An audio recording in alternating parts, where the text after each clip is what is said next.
Alright, just completed the first run of using this steady rest. Has some issues. It's done the job. It's done the job. I'll just give it a little run. Sounds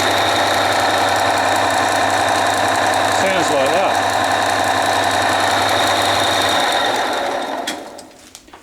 Looks like the steady rest bearing is going to, the bearings need replacing. If I just give this a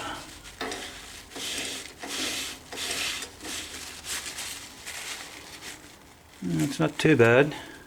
Yeah, there's all sorts of metal flakes coming off the bearings. If you look, if you can see there, focus. Yeah.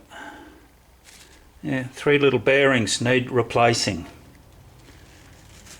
Anyway, first time with a steady rest, faced off both ends of the pipe and took the internal weld off so that it can receive a boss, or bush if you like. End of recording. Bye for now.